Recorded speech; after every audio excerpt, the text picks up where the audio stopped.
Grow. ఈ పేరు వినగానే మనకి ఏం గుర్తొస్తుంది? రికార్డ్ లాభాలా లేకపోతే పెరుగుతున్న రిస్కా? అసలు ఈ రెండింటి మధ్య గ్రో ఎక్కడుంది? ఈరోజు వాళ్ల లేటెస్ట్ పర్ఫార్మెన్స్ రిపోర్ట్ను మనం ఓపెన్ చేసి చూద్దాం. అసలు కదేంటో తెలుసుకుందాం. జస్ట్ ఒక్క నంబర్ చాలు ఈ రిపోర్ట్ మొత్తం సారాంశం చెప్పటానికి. అదే 122%. ఏంటిది అనుకుంటున్నారా? సింపుల్. లాస్ట్ ఇయర్తో పోలిస్తే గ్రో నికర లాభంలో వచ్చిన గ్రోత్ ఇది. నిజంగా అద్భుతం కదా? సరే, ఈరోజు మనం ఏం చూడబోతున్నామంటే, ఫస్ట్ గ్రో లాభాల వెనకున్న మ్యాజిక్ ఏంటో చూద్దాం. తర్వాత ఈ సక్సెస్కి కారణాలేంటి, దానికి పాజిటివ్ సైడ్ ఏంటి, ఆ తర్వాత రిస్కులు అంటే నెగటివ్ సైడ్ ఏముందో కూడా చూద్దాం.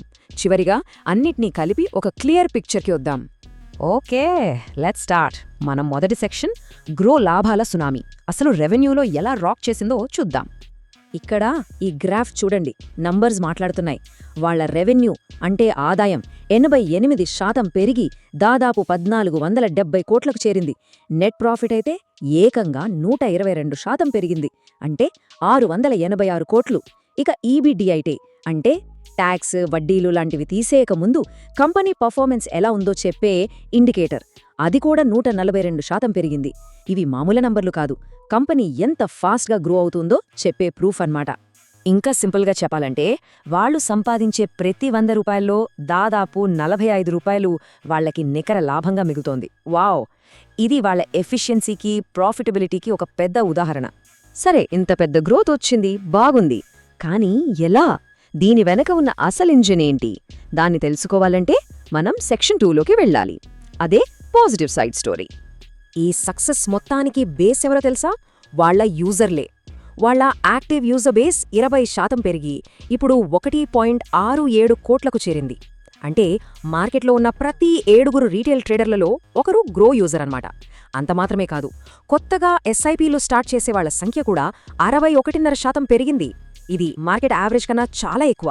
దీన్ని బట్టి కొత్త ఇన్వెస్టర్లకు గ్రో మీద ఎంత నమ్మకముందో మనకు అర్థమవుతుంది. యూజర్లు ఒక ఎత్తైతే, గ్రో కొన్ని స్మార్ట్ మూవ్స్ కూడా వేసింది. ఫస్ట్, ఎంటీఎఫ్ అంటే మార్చెంట్ ట్రేడింగ్ ఫెసిలిటీ. ఇన్వెస్టర్లకి అప్పు ఇచ్చి ట్రేడ్ చేయించడం ద్వారా కూడా బాగా సంపాదిస్తున్నారు. నెక్స్ట్, వాళ్ల లెండింగ్ బిజినెస్ అంటే అప్పులు ఇవ్వటం. మొత్తం లాభంలో దీని వాటా ఇప్పుడు 4% పైగా ఉంది.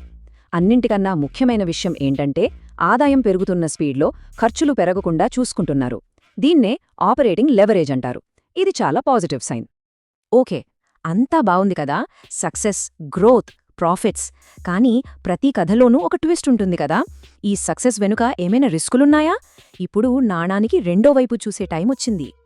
రైట్, ఇప్పుడు మనం సెక్షన్ 3లోకి వెళ్తున్నాం. అంటే బేరిష్ సైడ్ హెచ్చరికలు. ఏ విషయాల్లో జాగ్రత్తగా ఉండాలో చూద్దాం. ఇక్కడ చూడండి, వాళ్ల రెవెన్యూ 88% పెరిగింది, చాలా సంతోషం.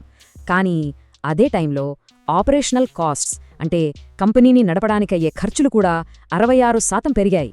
అంటే ఆదాయంతో పాటు ఖర్చు కూడా బాగా పెరుగుతోంది. ఫ్యూచర్లో ఇది ప్రాఫిట్స్ మీద ప్రెషర్ క్రియేట్ చేయొచ్చు. కంపెనీ లోపల కూడా కొన్ని ఇబ్బందులున్నాయి.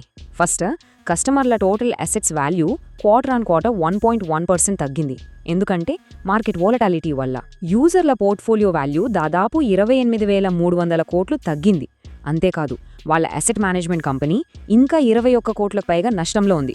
కొత్తగా కొన్న ఫిజ్డమ్ అనే కంపెనీ కూడా 10 కోట్లకు పైగా నష్టాన్ని చూపించింది. సో ఇవన్నీ కూడా కంపెనీపై భారాన్ని పెంచుతున్నాయి. ఈ డోనట్ చాట్ చూస్తే మనకు ఒక క్లియర్ పాయింట్ అర్థమవుతుంది. గ్రో టోటల్ రెవెన్యూలో 55% ఎక్కడి నుంచి వస్తుందో తెలుసా? ఈక్విటీ డెరివేటివ్స్ నుంచి. ఇది చాలా హై రిస్క్ సెగ్మెంట్. అంటే వాళ్ల ఆదాయం ఎక్కువగా ఒకే రిస్కీ సోర్స్ మీద ఆధారపడి ఉందన్నమాట. దీన్నే కాన్సంట్రేషన్ రిస్క్ అంటాం. ఇక వాళ్ల అసెట్ మేనేజ్మెంట్ బిజినెస్ ప్రాఫిట్స్లోకి రావాలంటే చాలా పెద్ద టాస్కే ముందుంది. ప్రస్తుత నష్టాల నుంచి బయటపడాలంటే వాళ్లు మేనేజ్ చేస్తున్న అసెట్స్ అంటే ఏయుఎం ఇప్పుడున్నదానికంటే కనీసం 5 నుంచి 6 రెట్లు పెరగాలి. ఇది ఓవర్నైట్ జరిగేది కాదు, చాలా టైం పట్టే ప్రాజెక్ట్. కంపెనీ కంట్రోల్లో లేని బయట ఫ్యాక్టర్స్ కూడా ఉన్నాయి. 1, రిస్క్ మేనేజ్మెంట్ ఖర్చులు పెరుగుతున్నాయి. 2, వెస్ట్ ఏషియాలో జరుగుతున్న గొడవల వల్ల గ్లోబల్ మార్కెట్లో టెన్షన్.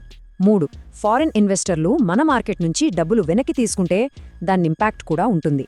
ఇవన్నీ గ్రూ పర్ఫార్మెన్స్ను దెబ్బతీయొచ్చు. సరే, మనం పాజిటివ్స్ చూసాం, నెగటివ్స్ కూడా చూసాం. ఇప్పుడు ఫైనల్ సెక్షన్లోకి వెళ్దాం. ఈ రెండింటిని కలిపి ఒక బ్యాలెన్స్డ్ వ్యూకి వద్దాం. సో చూశారుగా, ఇది ఒకే కాయిన్ కొన్న 2 సైడ్స్ లాంటిది. ఒకవైపు చూస్తే సూపర్ ప్రాఫిట్స్, విపరీతమైన యూజర్ గ్రోత్, మార్కెట్లో డామినేషన్. మరోవైపు తిప్పి చూస్తే పెరుగుతున్న ఖర్చులు, నష్టాల్లో ఉన్న సబ్సిడీలు, డెరివేటివ్స్ లాంటి రిస్కీ బిజినెస్ మీద ఎక్కువగా ఆధారపడటం, ఇవన్నీ ఉన్నాయి. సో ఫైనల్గా చెప్పేది ఏంటంటే గ్రో రిజల్ట్స్లో ప్రాఫిటబిలిటీ పీక్లో ఉన్న మాట నిజమే, కానీ అదే సమయంలో సబ్సిడీరీల నష్టాలను, గ్లోబల్ రిస్కులను కూడా మర్చిపోవద్దు. ఏదైనా నిర్ణయం తీసుకునే ముందు మీ ఓన్ అనాలిసిస్ చేసుకోవడం చాలా చాలా ముఖ్యం. మరి మీరేమనుకుంటున్నారు? ఇప్పుడు మనం చూస్తున్నది గ్రో ప్రాఫిటబిలిటీకి పీక్ స్టేజా, లేక ముందు ముందు ఇంకా పెద్ద వొలటాలిటీని ఎదుర్కోబోతోందా? ఆలోచించండి.